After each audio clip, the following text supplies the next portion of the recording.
Pierre Bocage, soy profesor emérito del Departamento de Antropología de la Universidad de Montreal, Quebec, Canadá. Soy quebecois y vivo en Canadá. Y México es mi segunda patria.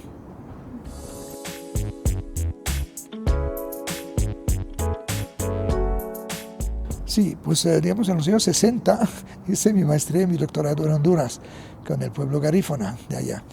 En los años 70, en el 69 ya decidí, ya joven profesor, decidí reorientar mi campo de estudios y venir más bien hacia México, que me fascinaba desde siempre. Escoger un sitio, pues mire, un sitio donde no había muchos estudios ya hechos, entre la Sierra Norte de Puebla era virgen. Fui ahí con un grupo de estudiantes canadienses, mexicanos, e hicimos estudios de antropología social. La idea fue hacer estudios comparativos de 6 comunidades totonacas y nahuas y ver cuáles eran las estructuras locales, económicas, políticas, rituales. Fue una especie de antropología social general. Nos dimos cuenta de que pues, había mucha similitud, por ejemplo, entre Nahua y Totonaco de la parte de la Sierra Baja, más que uno podía pensar siendo 2 grupos étnicos muy distintos. Y mucha diferencia entre los Nahua de la Sierra Baja y los Nahua de la Sierra Alta. En buena parte porque esos últimos cultivaban exclusivamente cultivos de subsistencia, maíz, frijoles, y iban a trabajar a la zafra de caña en Veracruz. Mientras que los Nahua de la Sierra Baja eran cafeicultores y vivían al año y no salían a ninguna parte. Entonces, pues, fue lo que sacamos de esos estudios. Lo que sí, entonces, me desmoralizaba y desmoralizaba a otros también, es el estado de extrema pobreza en que se encontraba la gente. La gente tenía hambre. En abril, mayo, cuando llegábamos, ya se había acabado la reserva de maíz. Todavía la próxima cosecha de chopamil estaba para julio. Y tuve la gente flaca y la gente con hambre. Y no se veía salida. No, el gobierno mexicano tenía proyectos modernizadores de escuelas y carreteras. Había hecho la carretera Cuetzalan, pero no había proyecto como para cambiar cualitativamente la condición de la gente. Regresé ahí a Canadá, a Montreal, a preparar mis clases, a criar a mis hijos, a escribir un poco sobre el trabajo hecho. En 1979 tuve la oportunidad de volver. ¿Y qué descubro? Pues en la sierra hay una organización que se llama la Unión de Pequeños Productores de la Sierra. Me invitan a una reunión, voy y oigo a los mismos indígenas tan discretos, tan reservados, hablar fuerte, hablar en su nombre, hablar por cambios, exigir cosas del Estado, exigir cosas a los comerciantes. Yo descubrí un actor social insospechado y dije, yo tengo que volver para entender lo que pasó. No fue hasta el 84, cuando tuve una sabática, que pude volver. Y ahí había decidido de meterme en un pueblo indígena, si me aceptaban, aprender el idioma y intentar saber realmente qué es lo que había pasado. Entonces, eso fue, por decir, la segunda etapa de mi carrera que empezó entonces, con el intervalo de los años 70. Entonces, pues, para mí fue un periodo determinante de establecer relaciones cordiales de intercambio, tanto con la Tosepan-Titatanisque, como se llama la organización regional, que con el taller de tradición oral de San Miguel Sinacapan. Me invitaron a trabajar con ellos para ayudarles en unos datos históricos que habían recolectado a la vez de los cuentos. Ellos habían recolectado como 300 cuentos y lo que llamamos mitos, es decir, relatos cosmológicos, y pues querían a alguien que les ayudara en la cuestión histórica. Completamos el estudio, se publicó y les dije, pues ahora qué, a mí me gusta estar aquí con ustedes, yo quiero trabajar con ustedes. Y entonces ahí pues un periodo también de interacción muy intensa con los del taller, donde a la vez iba aprendiendo el idioma en el pueblo indígena, iba trabajando con el taller en las investigaciones y vamos pues recopilando datos sobre primero las plantas, después los animales, y iba yo descubriendo un mundo mucho más complejo que yo pensaba. Subrayaba esta mañana en una presentación como el mundo de los animales no es parejo al mundo de las plantas. Las plantas en general es un mundo laico. Hay plantas comestibles, hay plantas, salvo el maíz que es especial, las demás son plantas que se clasifican unas con otras, que sirven a esto o lo otro, y son árboles maderables, o son plantas medicinales o comestibles, así. Pero con los animales Rápidamente rebasamos el nivel de lo que llamamos la naturaleza, que los nahuas llaman Tlalticpac, la superficie de la tierra. Por ejemplo, cuando preguntas, háblenos por favor de la onza real o comadreja, Cosamalot, en náhuatl, pues dicen, es de mal agüero. Ya se refiere a una dimensión espiritual. Si la ves, sobre todo si la ves cargando su compañero por el cuello, regrésate a tu casa, te va a pasar mal. No sigas en el bosque. Y aquí varios animales, que el búho, que otros eran animales de mal agüero. Otros animales muy sensibles. Por ejemplo, los animalitos del monte. Hay toda una categoría que son Cuauhtémoc-Cuilime, los animalitos del monte. Pues esos animales los afectamos. Si llevamos mala vida, no se dejan agarrar. No se dejan agarrar. Y de repente leía un relato muy rico, recopilado por el taller de tradición oral, que contaba la historia de un cazador, una mujer le engañaba, y que persiguiendo, no hizo caso del aviso que le dio un pajarito, que vete a tu casa, no hizo caso, se metió en una cueva, se encontró en el mundo subterráneo, donde y encontró ahí el dueño y la dueña, dos abuelitos, dueño y la dueña de todos los animales. Soltamos los animales para que ustedes coman. No nos gusta lo que está pasando en tu casa. Tú tenías que haber visto que tu mujer te engaña y comparte esa carne con su amante. Tráela aquí, la vamos a castigar. Pues el marido va y dice, ¿te quieren ver? No me quieren dejar mis perros, que con eso nos ganamos la vida. La mujer va y se muere. La comen los animales, mejor dicho. Entonces me di cuenta de esta relación con una naturaleza, que no era solamente una naturaleza, pero a la vez una sobrenaturaleza. No como en nuestra tradición judío-cristiana.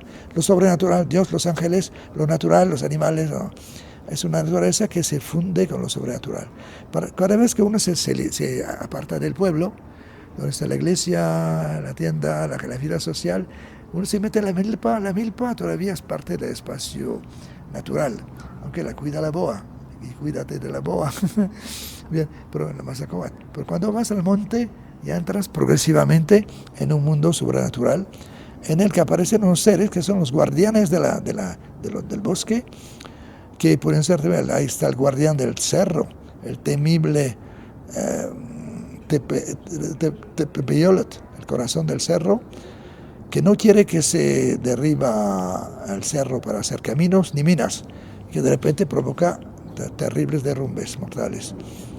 Entonces tienes el Ciceres, tienes los Tepehuanime, que son los primeros habitantes de esta tierra, antropófagos, que no quisieron ver la luz del sol, que los hubiera hecho mortales, porque el sol creó día, noche, vida y muerte, y se metieron debajo de la tierra. Pero eso de repente salen a reclamar víctimas humanas. La única manera de escaparles cuando ya la curandera ha diagnosticado que esto es hacerles una ofrenda de carne cruda. Todo tiene que ser crudo. Y vienen a buscarla a la entrada de la gruta. Así que un mundo extraordinario. De las plantas medicinales pasamos a las curaciones, que implicaban tanto curación material como curación espiritual. Me di cuenta que había como una especie de gradación. Primero, si uno cae enfermo, un niño, por ejemplo, pues con remedios de la abuela.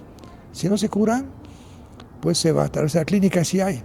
Y si no se quiere curar, se va a consultar un curandero que puede llamar. O una curandera, que hay más curanderas que curanderos. Y este va a hacer un diagnóstico y luego va a llamar después de muchas oraciones, va a estar llamando a los dueños de los mundos de todos esos mundos otros que existen, aparte de Tlalticpac, que son el Tlalocan, el mundo de donde viene toda la fecundidad, que son Mictlan, ese nos entra, el lugar de los muertos, o el lugar de los vientos malos, el lugar del fuego, el lugar de los rayos. Y va a hablar a los dueños para ver si ahí tienen guardado este animalito, el doble animal del que está enfermo, que por eso no se quiere curar. Si logra encontrarlo y traerlo otra vez, pues el niño se va a curar, ya las hierbas van a hacer su efecto. Así que descubrí un mundo extraordinario ya dejando la economía detrás, yo sé que es importante, pero ya la había investigado, el mundo de las representaciones, de la cosmovisión, como decimos, aunque los náhuatl dicen para nosotros no es visión, es sentir, pero tradicionalmente llamamos eso a cosmovisión, un mundo sumamente rico, en el que hay una cantidad de seres que a la vez protegen, defienden, castigan el mundo real, el mundo material, y en el que hay fuerzas buenas y malas que se van a enfrentar. Descubrí también la conexión entre estos mundos, otros, y los rituales, como por ejemplo las danzas. Las danzas, en realidad, y el baile, el palo volador, son también expresión de las fuerzas cósmicas que rigen. Y los humanos, a través de la danza, se incorporan esas fuerzas, las representan, para asegurar una victoria real, pero siempre provisional, del bien sobre el mal. Cuando los Santiagos vencen a los Pilatos, han vencido el mal. Pero por ahora no más, el otro año va a venir. Cuando los Migueles vencen a los diablos, también han vencido el mal, por ahora. Pero como lo dice su estatua, la estatua que está en la iglesia, San Miguel aplasta la cabeza al diablo, pero el diablo en el relato dice, ya me venciste, pero aquí estoy.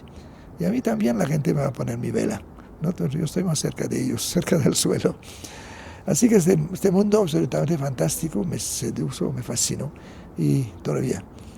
Así que después del libro de síntesis que hice con el taller sobre 30 años de investigación, donde partimos de la historia hasta el resumen de la dimensión espiritual y medicinal, pues estoy intentando terminar de analizar los inmensos datos que recogimos con un grupo de mujeres que también se hizo con el taller de tradición oral sobre la medicina. Así que medicina y chamanismo entre los náhuatl de la Sierra Baja. Tengo que terminarlo.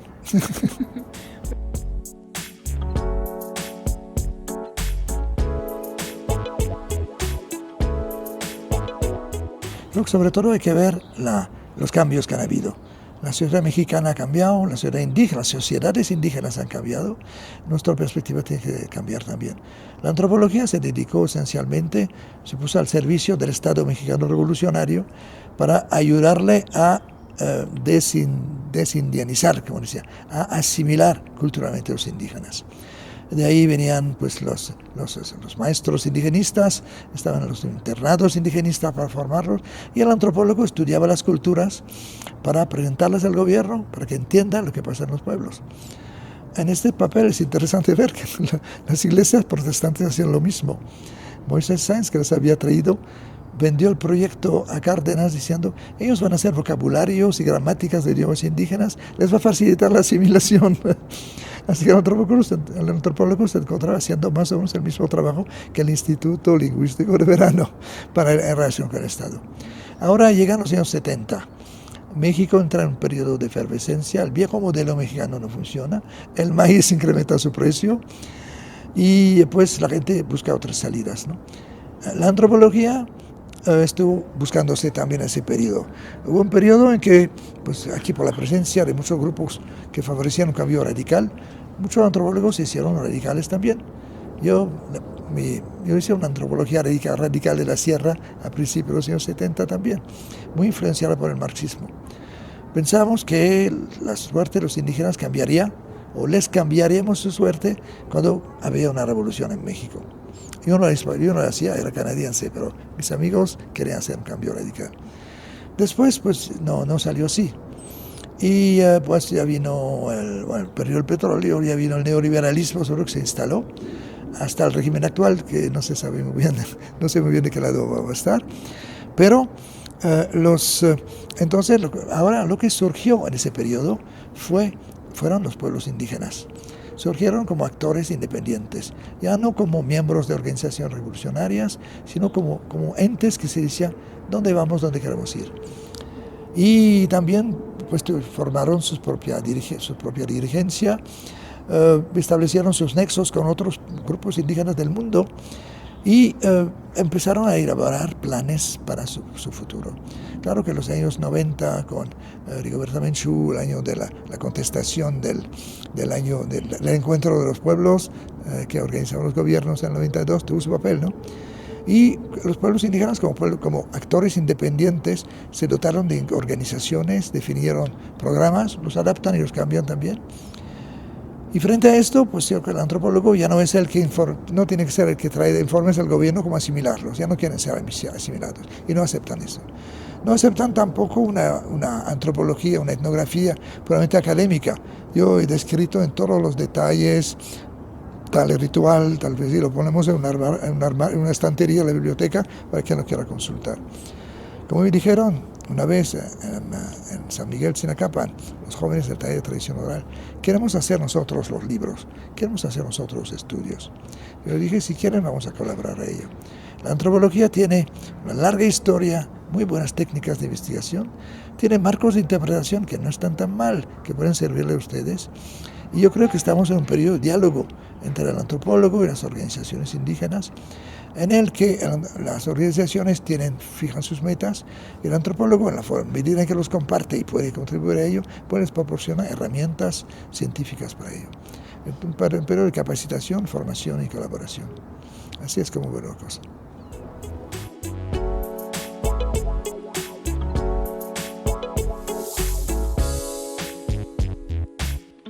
Bien, yo creo que en forma general hablamos ya de los pueblos indígenas, no creo que tiene que ser su objetivo principal, como trabaja con ellos. Creo que a la sociedad indígena, a la sociedad mexicana, puede traerle el retrato de otras formas de ser mexicana. Decimos, la antropología nos trae otras formas de ser humano, pero hay varias formas de ser mexicano. Los pueblos indígenas se ilustran para esas formas, a veces más cercanas, a veces más lejanas del pueblo mexicano.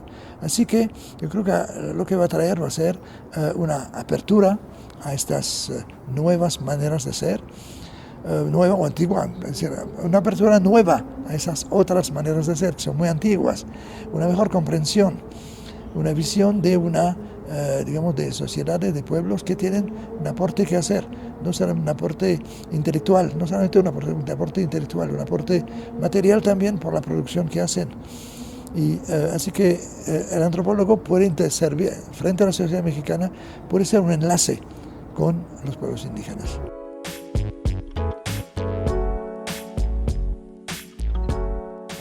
Bueno, interesante. Yo creo que están en un mundo diferente, por supuesto. Ya no hay canales tan indicados como antes. Yo les diría de buscar en antropología los instrumentos que les sirven para su propio plan de vida, sin pensar que la antropología les va a proporcionar forzosamente un plan de vida ya preestablecido. Después, pues, ¿qué pueden ser? Pueden decidir dedicarse a la antropología, pueden dedicarse a la comunicación, como se ve, pueden dedicarse a las artes, a otras cosas, pero la antropología de por sí va a ser una formación que les ayudará tanto a ser buenos antropólogos, buenos profesionistas, como les podrá ayudar también en otras profesiones, como comunicación, como periodismo, les permitirá tener una amplitud de visión que les ayudará. Es lo que digo lo mismo a los jóvenes antropólogos de Canadá. Y encuentro a varios de repente que son periodistas, que son maestros, que son funcionarios, que trabajan en varios campos.